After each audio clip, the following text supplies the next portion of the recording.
Hermanos queridos, abra su Biblia por favor en Efesios capítulo 4, versículos del 1 al 6. Y hoy día vamos a tener nuestro segundo sermón de la serie, ¿verdad? Descubriendo nuestra identidad reformada. Y el título del sermón en esta hora lleva por nombre Nuestra herencia común, ¿ya? Nuestra herencia común. Efesios capítulo 4, versículos del 1 al 6, que fue el texto que leímos en la lectura bíblica. Y dice así la palabra del Señor. El apóstol Pablo dice lo siguiente: yo pues, preso en el Señor, os ruego que andéis como es digno de la vocación con que fuisteis llamados, con toda humildad y mansedumbre, soportándoos con paciencia los unos a los otros en amor, solícitos en guardar la unidad del Espíritu en el vínculo de la paz, un cuerpo y un espíritu, como fuisteis también llamados en una misma esperanza de vuestra vocación. Un Señor, una fe, un bautismo, un Dios y Padre de todos, el cual es sobre todos y por todos y en todos. Amén y amén. Hermanos, el sermón de la semana pasada, el énfasis principal de lo que vimos, cuyo título era ¿quiénes son los verdaderos católicos?, ¿verdad? Descubrimos ahí, hermanos amados, que el verdadero católico es aquel que es fiel, ¿verdad? O descubrimos más bien que los verdaderos católicos no son quienes se identifican con una institución particular, ni menos con Roma, sino quienes permanecen fieles a la palabra de Dios y al consenso, ¿verdad?, de la fe apostólica en la iglesia antigua. Vimos también que la Reforma no inventó una fe, que la Reforma no inventó una fe nueva, no inventó una nueva iglesia, ¿verdad?, que no inventó una nueva religión, sino que lo que hizo la Reforma en el siglo XVI fue conservar la fe que ya había sido dada una vez a los santos, ¿verdad?, que fue dada una vez y para siempre, como leímos en Judas. Vimos que vamos a ver en la medida que avancemos en esta serie cuáles fueron las razones puntuales, teológicas, escriturales, por las cuales nuestra identidad es tan fielmente marcada por la autoridad de las Escrituras.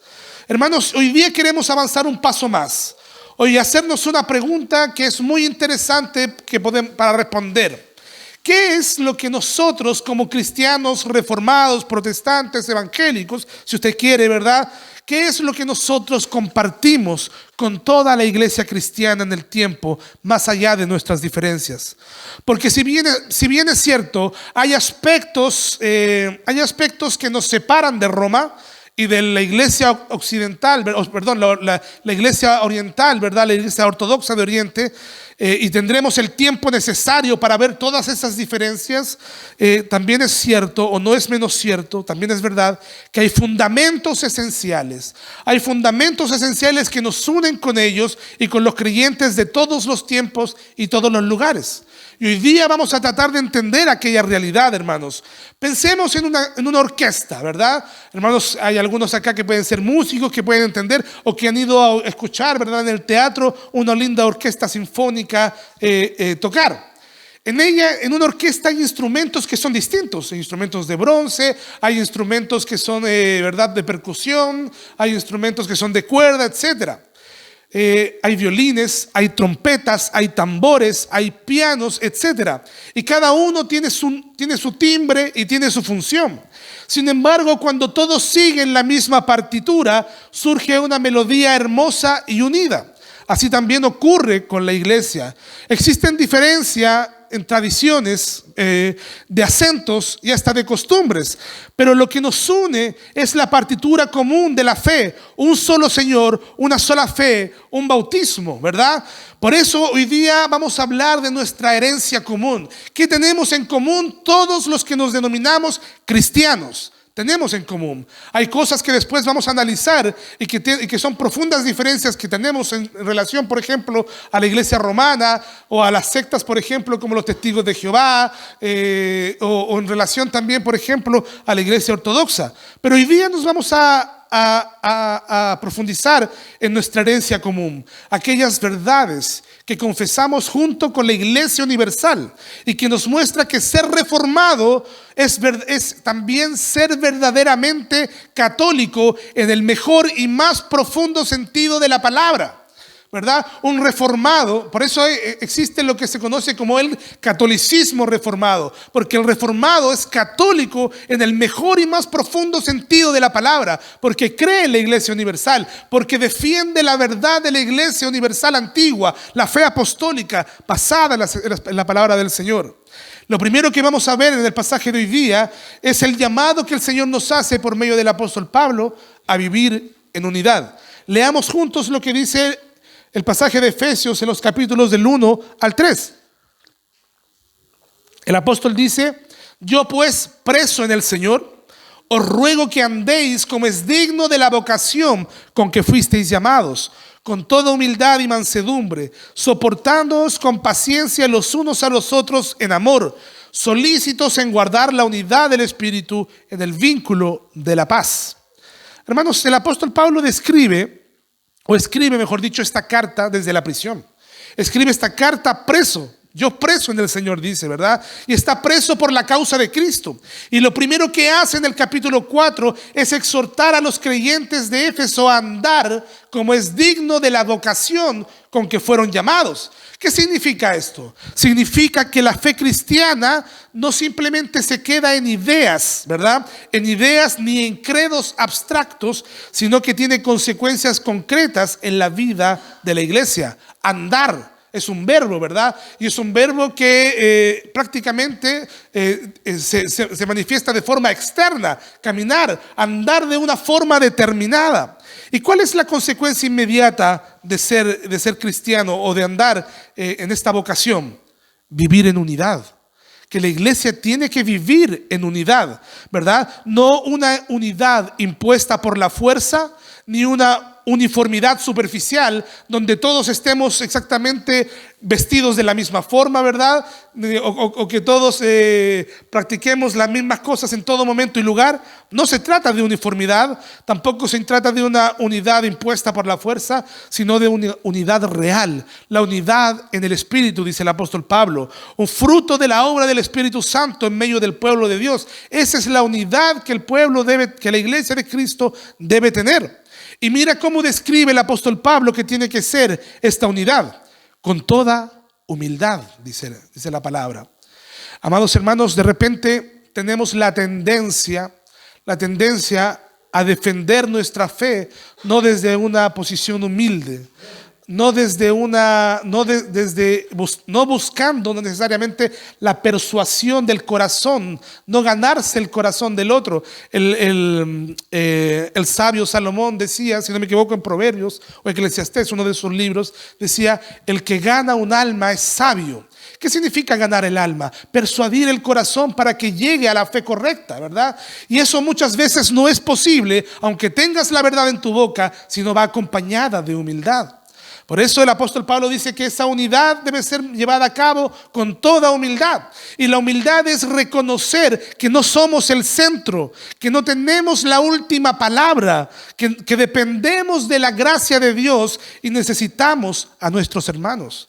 Yo no soy la última, ¿verdad? Como dice alguien ahí por ahí, la última Coca-Cola del desierto, ¿verdad? No somos, ¿verdad?, quienes tenemos la verdad absoluta. Somos hombres falibles, ¿verdad? Hombres falibles interpretando la Escritura, que es infalible. Pero nosotros podemos errar. Por eso la humildad es importante para buscar la unidad de la iglesia. Y añade otra virtud del apóstol Pablo, dice mansedumbre. Y la mansedumbre no es otra cosa sino la disposición a no responder con violencia o con dureza, sino con paciencia, incluso cuando somos provocados, ¿verdad? A tener paciencia a la hora de plantear nuestras ideas, de no ser violentos, no ser provocadores. Y añade el apóstol Pablo más virtudes, dice, soportándoos con paciencia los unos a los otros. De modo que la iglesia, fíjese bien, dice, soportándoos con paciencia. ¿Por qué hay que tener paciencia, cree usted? Porque somos todos nosotros infalibles. Falibles. Nos equivocamos. Porque todos nosotros cometemos errores. Por eso la paciencia es una virtud en el cuerpo de Cristo. Hermanos, la unidad dentro de la iglesia cristiana no se da porque los hermanos nunca fallen. Hermanos, yo puedo fallar. Y pido perdón si he fallado, realmente. Pero la paciencia o la unidad de la iglesia trasciende, ¿verdad? Trasciende la falibilidad de los cristianos, ¿verdad? Porque la verdad es que la unidad no se da porque nunca fallemos, sino porque en amor podemos soportar nuestras fallas y las debilidades de los demás. Porque en el amor de Dios podemos soportar aquellas debilidades. Y todo esto, hermanos amados, hablando de la humildad, hablando de la mansedumbre, hablando de tener paciencia para soportarnos, tiene un solo propósito, ¿verdad? Tiene un propósito. Y el propósito aparece ahí mismo en las Escrituras, en el versículo 3. Dice, solícitos en guardar la unidad del Espíritu, que es el vínculo de la paz. De modo que todas estas cosas, la mansedumbre, la templanza, la humildad, ¿verdad? La paciencia, tiene que ser en pos de un bien mayor, guardar la unidad del cuerpo de Cristo. A veces somos muy radicales para juzgar a nuestros hermanos pentecostales, por ejemplo, ¿verdad? O estamos tan determinados en marcar las diferencias con tanta radicalidad. He aprendido con la gracia del Señor a gozar de esa unidad en medio de la diversidad. Tengo familiares, tengo padres que son pentecostales, tengo parientes, ¿verdad?, que son de otras tradiciones teológicas y que guardamos una sola fe, un bautismo, un solo Padre. Y he aprendido, ¿verdad?, desde mi visión, ¿verdad?, desde mi cosmovisión reformada, entendiendo que para mí es lo más fiel a la Escritura, a regocijarme en la diversidad, a tolerar, a soportar, a tener paciencia con aquellos que tienen otra tradición teológica, otra tradición eclesial. Por eso, hermanos amados, es que el objetivo de todo es guardar la unidad en el Espíritu, porque la unidad no es algo que creamos nosotros, la unidad no es algo que viene de nosotros, es un regalo que nos da el Espíritu Santo, ¿verdad? Solícitos en guardar la unidad del Espíritu. Esa unidad es del Espíritu Santo, no nuestra.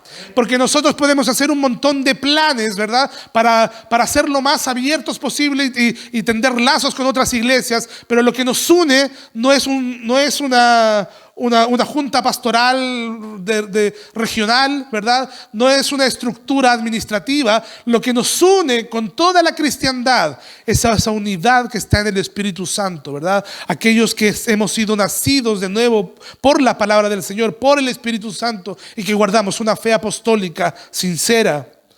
Por eso, hermanos, nuestra responsabilidad no es producir la unidad. Miren lo que estoy diciendo. Nuestra responsabilidad no es producir la unidad, porque nosotros no la producimos, es el Espíritu Santo. Nuestra responsabilidad es preservar la unidad, guardar ese vínculo tan hermoso que el Señor nos ha dado, porque todo el que está en Cristo está unido a Cristo, y si estamos unidos a Cristo, estamos unidos a Él, somos uno en Él. Por lo tanto, alguien podrá tener alguna diferencia teológica contigo, ¿verdad?, o con nosotros como iglesia, pero si está unido verdaderamente a Cristo, estamos unidos en el vínculo de la paz, en el vínculo del Espíritu Santo. Por lo tanto, hermanos, aquí tenemos, o ya vamos, ¿verdad?, o vemos, mejor dicho, la primera gran lección.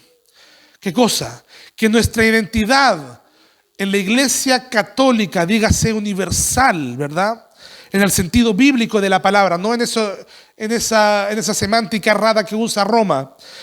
Hermanos, esa identidad comienza con la unidad del pueblo de Dios en Cristo, ¿verdad? Antes de mirar lo que nos separa con otros cristianos, Pablo lo que nos llama, ¿verdad?, es a reconocer lo que nos une en Cristo. Lo que nos une en Cristo. Hermanos, estamos tan dedicados a ver lo que nos divide, difícilmente podremos gozar de la diversidad que el Señor nos da. Hay una palabra muy interesante que proviene del griego, que se llama ecléctico, ser ecléctico o eclecticismo, que es, hermanos, valorar lo mejor de todas las tradiciones cristianas que hay. Porque si hay algo bueno que han hecho otras denominaciones como la iglesia pentecostal, es trasladar el mensaje a todo lugar, a todo rincón. Pero muy pocos valoran aquellas realidades, ¿verdad? Y solo se enmarcan en decir las grandes diferencias que hay. Hermanos, sería lindo que nuestros hermanos pentecostales también pudieran valorar lo fuerte que somos para salvaguardar la pureza doctrinal. De hecho, he podido disfrutar de eso, como les contaba familiarmente. Entonces es lindo, hermanos amados, conocer que en Cristo estamos unidos más allá de las diferencias doctrinales que podamos tener. Hermanos, Pablo nos llama a reconocer lo que nos une y a vivir de manera digna con ese llamado. Esto no significa que la verdadera catolicidad no es una etiqueta ni un nombre denominacional. No es una estructura, esto significa, que la verdadera catolicidad no es una etiqueta, no es un nombre denominacional, no es una estructura externa, sino que es una vida de humildad, mansedumbre, paciencia y amor. ¿Sabe por qué? Porque solo así se preserva la unidad que el Espíritu Santo ha obrado en el cuerpo de Cristo. Gracias a Dios por Martín Lutero, gracias a Dios por Juan Calvino, gracias a Dios por Juan Wesley, gracias a Dios por Whitefield, gracias a Dios por los hermanos, los asambleístas, gracias a Dios por esa diversidad que el Señor ha usado en su debido tiempo para formar o para forjar y extender el reino de Dios. De modo, hermanos, que te pregunto lo siguiente: ¿cómo estamos viviendo la unidad, primeramente en nuestra propia iglesia? ¿Cómo estamos viviendo? ¿Estamos tan férreos en marcar nuestras diferencias que en buscar la unidad? ¿Hay orgullo en nuestro trato? ¿O hay dureza en nuestras palabras? ¿O más bien hay humildad, mansedumbre y paciencia en nuestros corazones? Porque si queremos hablar de catolicidad, si queremos hablar de unidad, de universalidad de la iglesia, primero debemos comenzar a vivir el amor que nos une como miembros de un mismo cuerpo, y primeramente dentro de la congregación, por cierto. Ahora pasemos a un segundo punto. Vamos a decir ahora cuáles son los fundamentos de la unidad, porque la unidad no es abstracta, tiene fundamentos claros. Veamos cuáles son. Después de llamarnos a vivir con humildad, con mansedumbre, con paciencia para preservar la unidad, el apóstol Pablo nos muestra que nuestra fe, o mejor dicho, nos muestra sobre qué está fundada nuestra fe, nuestra unidad. Y lo hace con una confesión que es sencilla, pero que también es muy profunda. Nos da una lista de 7 verdades y cada una comienza con la palabra una o uno. Escuchemos el texto del versículo 4 al 6. Él dice: un cuerpo, un espíritu, como fuisteis también llamados en una misma esperanza de vuestra vocación. Un Señor, una fe, un bautismo, un Dios y Padre de todos, el cual es sobre todos y por todos y en todos. Notemos algo, hermanos. La unidad de la iglesia no es un acuerdo político. Muchos se unen a ciertas denominaciones, o muchos están en Roma, ¿verdad? Y no, a pesar de las diferencias rígidas que tiene con Roma, están ahí solamente por la cobertura política que existe y que otorga claramente el Estado pontificio. Pero, hermanos amados, la unidad de la iglesia no es un acuerdo político. La unidad de la iglesia ni siquiera está basada en el libro de orden que nosotros como iglesia podamos tener. No es un pacto humano, no es una estrategia organizacional. La unidad de la iglesia descansa, hermanos amados, en realidades espirituales y doctrinales que Dios mismo estableció en Cristo. Primero, la iglesia declara, todo cristiano, ¿verdad? Todo aquel que se llama a sí mismo cristiano, declara que la iglesia, ¿verdad?, es un solo cuerpo. Es un solo cuerpo. ¿Verdad? No somos nosotros aquí la única iglesia verdadera, hermanos amados. No podemos decir eso, si no seríamos sectarios, seríamos una secta. La iglesia, lo primero que confiesa la iglesia es que es un solo cuerpo en Cristo. De modo que la iglesia de Cristo está formada por todos los redimidos de todas las naciones, y no hay varios cuerpos, sino un solo cuerpo. Eso es lo primero que confiesa el apóstol Pablo, sobre la cual descansa nuestra unidad.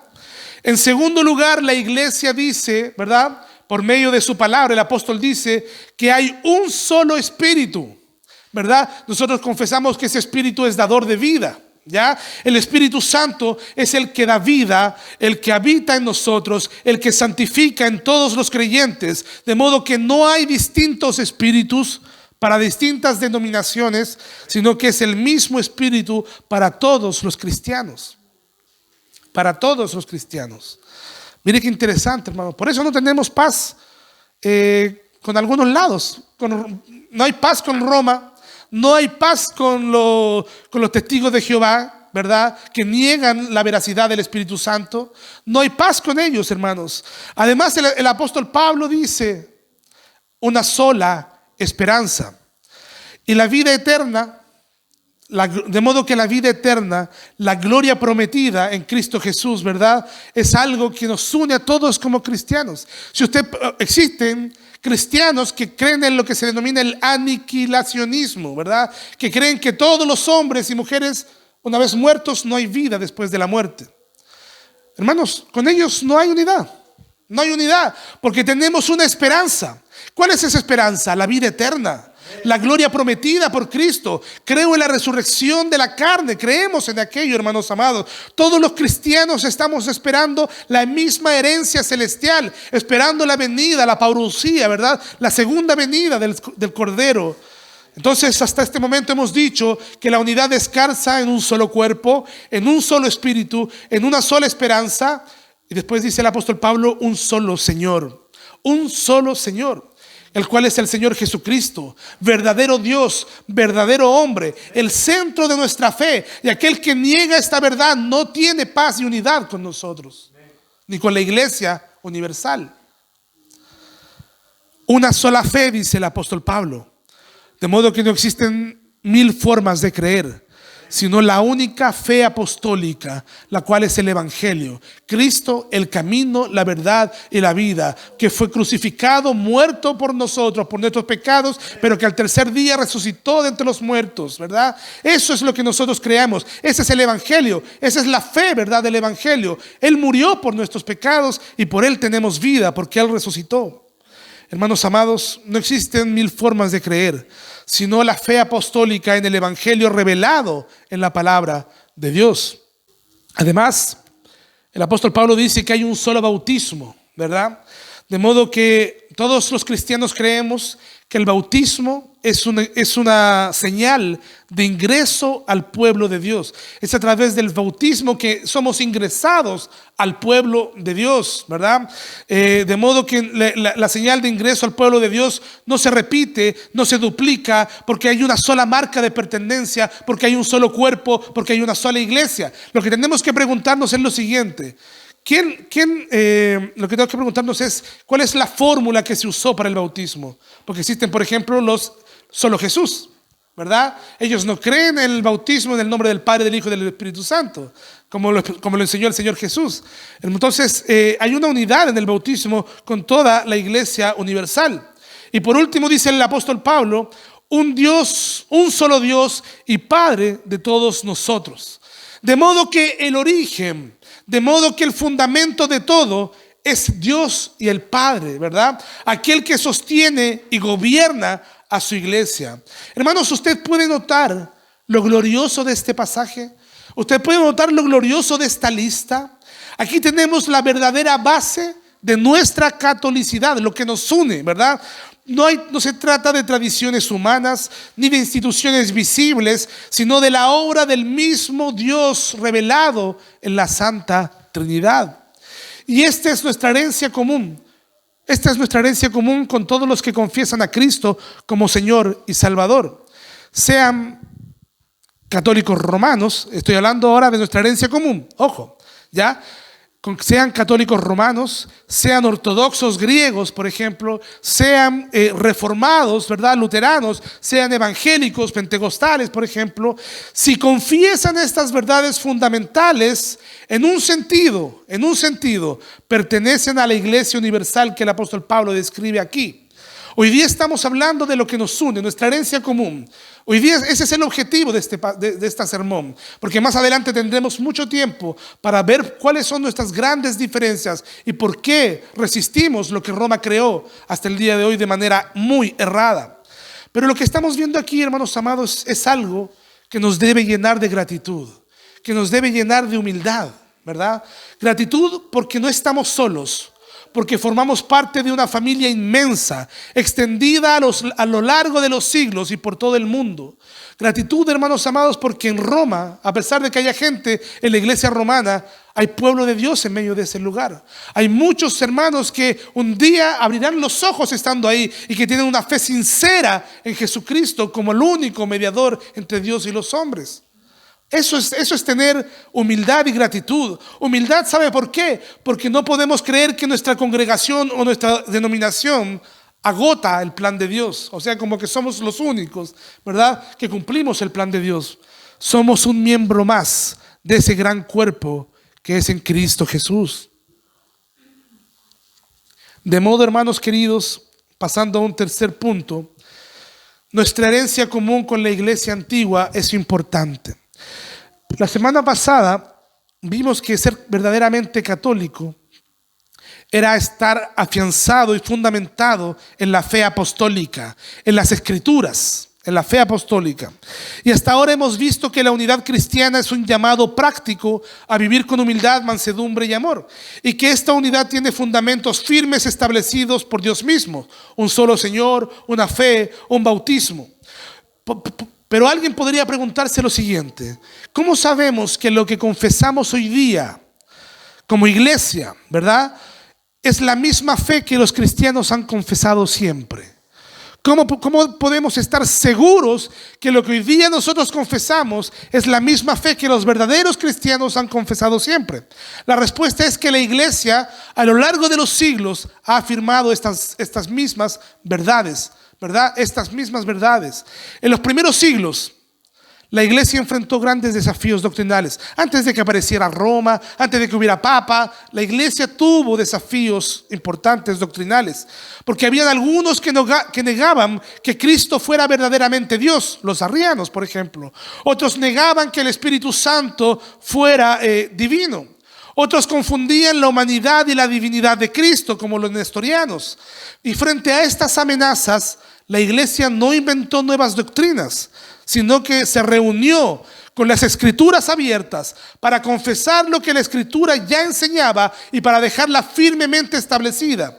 Y así, en los grandes concilios ecuménicos se fueron clarificando las verdades fundamentales de nuestra fe.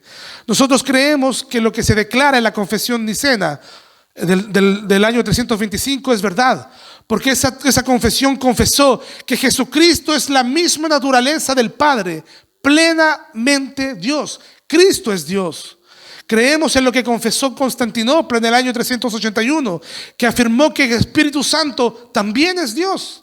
El Espíritu Santo también es Dios. Creemos lo que confesó el concilio de Éfeso en el 431, cuando proclamó que el Hijo de Dios se hizo verdaderamente hombre. No era una criatura, ¿verdad?, una criatura con apariencia humana, sino que se hizo verdaderamente hombre en el seno de María, sin dejar de ser Dios, verdaderamente hombre. Creemos en lo que confesó el concilio de Calcedonia en el 451, cuando declaró que Cristo es una sola persona en dos naturalezas, verdadera divinidad y verdadera humanidad, sin confusión ni división. Porque habían quienes decían que Jesús eran dos personas distintas, como que cambiaba de naturaleza constantemente. Entonces, estos concilios, hermanos, son importantes porque nos dan una unidad doctrinal para saber quién es Cristo, quién es Dios, quién es el Espíritu Santo. Y estas declaraciones no fueron inventadas, sino que fueron resúmenes fieles de lo que la palabra de Dios enseñaba. Hermanos, no se contradicen con la Escritura. De hecho, explican de manera práctica, de manera fiel lo que la Escritura enseña. Por lo tanto, nosotros como reformados seguimos confesando exactamente lo mismo que la iglesia antigua confesó para defender nuestra fe frente a las herejías. Hermanos, todos los que confiesan esta fe apostólica, definida en las Escrituras, se llaman a sí mismos católicos. Por eso existen los ortodoxos, ¿verdad?, en Oriente, los romanos en Occidente, y nosotros los reformados, porque creemos en esa catolicidad universal, pero sujeta a la autoridad de las Escrituras. No nos separa el deseo de ser católicos. El término, ¿sabe qué?, es solamente para entenderlo. A nosotros llamémonos reformados porque abrazamos la doctrina de la palabra de Dios. Lo que nos une es la fidelidad a la palabra de Dios que preserva la verdadera fe. Hubo un erudito llamado Andrés Mesmer, hay un erudito porque está vivo, que dijo lo siguiente: los reformados o los reformadores nunca se entendieron a sí mismos como fundadores de una nueva iglesia. Al contrario, se consideraban herederos de la iglesia antigua, de los verdaderos cristianos que defendieron la fe apostólica. De modo que la reforma no es una ruptura con los primeros siglos, sino una vuelta a esa raíz común. Es un retorno a la fe apostólica, porque Roma lo perdió, porque la iglesia ortodoxa también lo perdió. Todavía veneran muertos, todavía creen en muchas cosas que no tienen nada que ver con la escritura. Por eso, hermanos, no nos equivoquemos. No nos equivoquemos. Ser reformado no es estar desconectado de la iglesia antigua. Es de hecho ser verdaderos defensores de lo que la iglesia antigua proclamó. Cuando nos encontramos, hermanos amados, o mejor dicho que cuando confesamos la Trinidad, la encarnación de Cristo, la unidad de la iglesia, estamos unidos con todos los cristianos de todos los tiempos, con esa iglesia primitiva, ¿verdad? Hermanos, ser reformados no nos aísla de la familia de Dios.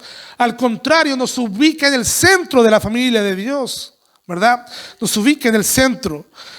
Por lo tanto, hermanos, podemos decir con gozo que somos verdaderamente católicos, no en el sentido de Roma, sino en el sentido de confesar la fe universal que Dios le dio a la iglesia. Por lo tanto, cuando nos encontramos con un creyente de otra tradición que confiesa a Cristo como Señor, podemos reconocerlo como un igual, como un hermano en la fe. Podemos diferir en otras cosas, pero en lo esencial estamos de acuerdo. Un solo Dios, ¿verdad? Un solo Señor Jesucristo, un Padre, ¿verdad? Un bautismo. Y ese, hermanos amados, y ese acuerdo no es débil ni superficial, sino que es la columna vertebral de la fe cristiana. Para terminar, queridos hermanos, hoy hemos visto que la unidad de la iglesia no es un ideal lejano. Yo sé que es difícil. Yo sé que es difícil conservar la unidad, porque hay muchos pensamientos, hay mucha corriente de pensamiento, hay mucha doctrina, quizás secundaria, que nos dividen entre aquí, con este, con allá, ¿verdad? Pero, hermanos, aquellos que no nieguen la fe apostólica, que acabamos de mencionar, dónde está establecida, con aquellos que no la nieguen, estamos en paz, son nuestros hermanos. Después voy a explicar en próximos sermones por qué con Roma no tenemos esa paz, porque ellos con sus obras, con sus actos, terminaron negando a la fe apostólica. Queridos hermanos, pero la unidad no es un ideal lejano, no es una idea bonita, sino que el Señor nos llama a tener esa unidad, ¿verdad? En su palabra, con humildad, con mansedumbre, con paciencia. Y la unidad se manifiesta y se fundamenta en realidades firmes y concretas, como el Señor lo estableció. Y esta unidad no es algo inventado por los hombres. Es la misma fe que se confesó desde los primeros siglos, a través de los concilios, a través de la proclamación de la verdad de Cristo, tal como lo dijo Mesmer en esa frase, al afirmar que los reformadores se vieron así como herederos de la iglesia antigua. Pero la unidad verdadera, y aquí quiero terminar para dejar el hambre para el siguiente sermón. La unidad verdadera no elimina la verdad. No es una unidad en la mentira, es en la verdad. No elimina la verdad, al contrario, la unidad debe estar fundamentada en en la verdad. Y ser católico en el sentido bíblico y reformado no significa diluir la fe, no significa ignorar lo que Dios ha revelado en la Escritura. Significa permanecer fieles a la regla de fe que nos une con toda la iglesia de todos los siglos. Ahora, algunos desafíos para reflexionar. ¿Estoy viviendo en la unidad del Espíritu en mi trato diario con los hermanos, aun cuando haya diferencias? ¿Reconozco y valoro lo que nos une con todos los creyentes de la historia de la iglesia antes de enfocarme en lo que nos separa? ¿Estoy dispuesto a afirmar la verdad bíblica incluso cuando otras tradiciones han añadido prácticas que desvirtúan las Escrituras? Hay unidad, pero también, hermanos amados, hay una defensa de la verdad. Estas preguntas nos preparan para el próximo sermón, porque aunque compartimos con toda la iglesia los fundamentos esenciales, la historia muestra que algunas tradiciones han añadido enseñanzas extrabíblicas o han alterado la regla de fe. Y ahí es donde empiezan a revelar las diferencias con la iglesia romana. Ahí es donde nos vamos a diferenciar de manera fuerte, ¿verdad? Porque la unidad en lo esencial permanece. Pero la fidelidad a la palabra de Dios nos llama a diferenciar lo que es la corrupción de la verdad, de lo que es verdad, ¿verdad? La verdad que nos salva. Por lo tanto, hermanos, que esta reflexión nos lleve a valorar nuestra herencia común, a vivir en unidad, pero también a prepararnos para discernir con claridad, amando, hermanos, ¿verdad? Y manteniéndonos firmes en la palabra del Señor. Estamos unidos en lo esencial, pero defendemos esa verdad esencial con fe y con fuerza. Nos ponemos de pie, hermanos, Sol y Deo Gloria, oremos al Señor.